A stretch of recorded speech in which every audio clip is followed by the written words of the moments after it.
Innal hamdalillah nahmaduhu wa nasta'inuhu wa nastaghfiruh wa na'udzu billahi min syururi anfusina wa min sayyiati a'malina may yahdihillahu fala mudilla lahu wa may yudlilhu fala hadiya lahu.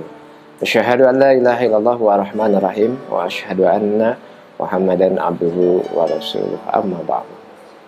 Hadirin pemirsa QMA TV yang dimuliakan oleh Allah Subhanahu wa taala. Kembali kita bertemu dalam suasana yang cukup berbahagia kali ini. Apa yang bisa kita bagikan, apa yang bisa kita diskusikan untuk kesempatan kali ini?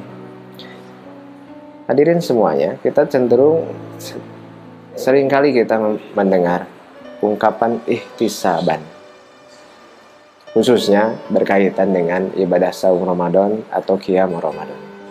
Itu bisa kita lihat dari hadis Nabi Rasul Shallallahu Alaihi Wasallam. Man shoma Ramadana imanan wa ihtisaban ghufira lahu ma taqaddama min dhanbihi.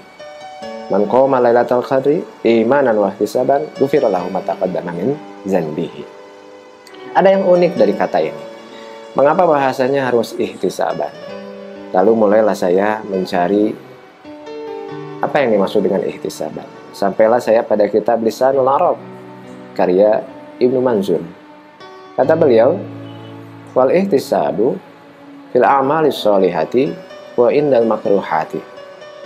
Ihtisab itu digunakan untuk amal-amal soleh dan untuk keadaan situasi al-makruhati yang tidak disukai. Wa yaitu al-bidaru ila talabil ajri, bergegas untuk mendapatkan pahala. Jadi ihtisab itu sikap. Ihtisab itu adalah kecenderungan perilaku seseorang untuk bergegas mendapatkan pahala dalam beramal soleh atau ketika situasi-situasi yang tidak membuatnya suka. Maka paling tidak ada 3, hadirin semuanya, yang bisa kita telusuri dari kata ihtisab yang digunakan dalam hadis Rasulullah SAW. Yang pertama, dalam amal soleh. Kata ihtisab kita bisa lihat dalam hadis yang tadi. Man shoma Ramadana imanan wa ihtisaban ghufira lahu ma taqaddama min dzanbi. Siapapun orangnya, mau laki-laki mau perempuan, saum di bulan Ramadan dalam keadaan iman dan ihtisab, artinya betul-betul bergegas untuk mendapatkan pahala dari Allah Subhanahu wa taala, ghufira lahu ma taqaddama min dzanbi.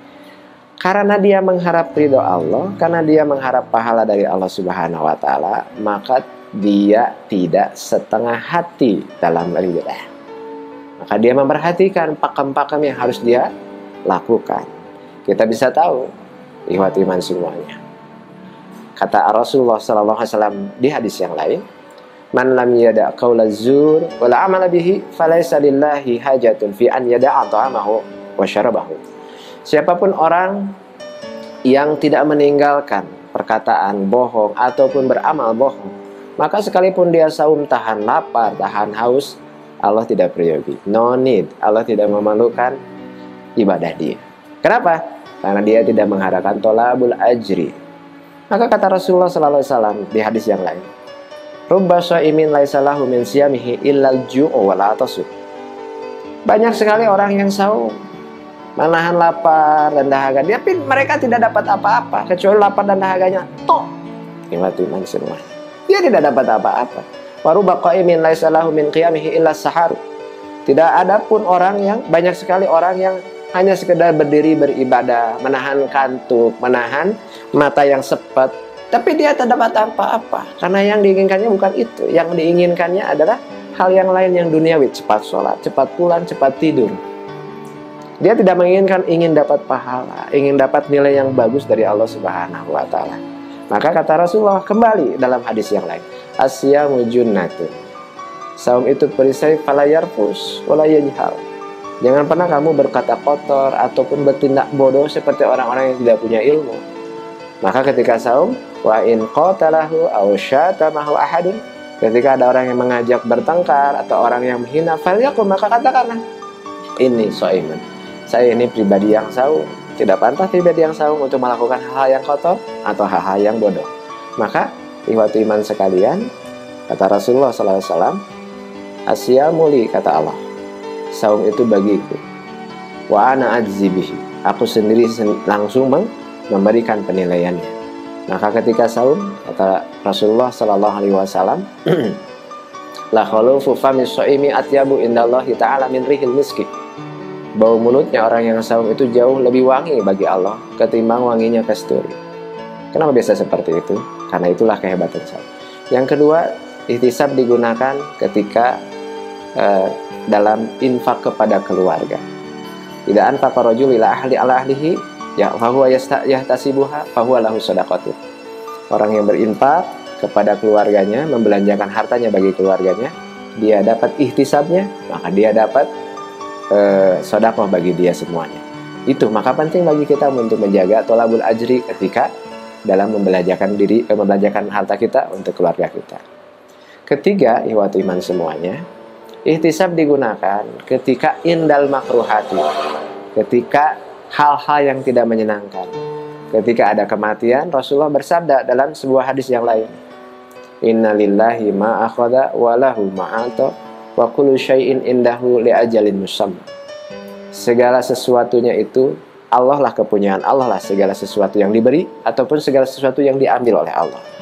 Dan segala sesuatu di sisi Allah itu dengan ajal yang sudah ditentukan. Fal tahtasib wal tasbir. Maka harapkanlah pahala dalam kondisi musibah kamu dan harapkanlah kesabaran. Karena itulah yang akan membuat musibah kamu jauh lebih bernilai ketimbang hanya sekedar musibah yang menimpa seorang manusia. Jadi, ihwatu iman yang dimuliakan Allah Subhanahu wa taala, ihtisab itu adalah tolabul ajri, mengharapkan pahala dalam amal-amal soleh dan dalam kondisi yang tidak disukai. Oleh karena itu, tenagai saum kita dengan ihtisab agar kita betul-betul menjadi pribadi yang dijempoli oleh Allah Subhanahu wa taala. Rabbana atina fid dunya hasanah wa fil akhirati hasanah wa qina adzabannar.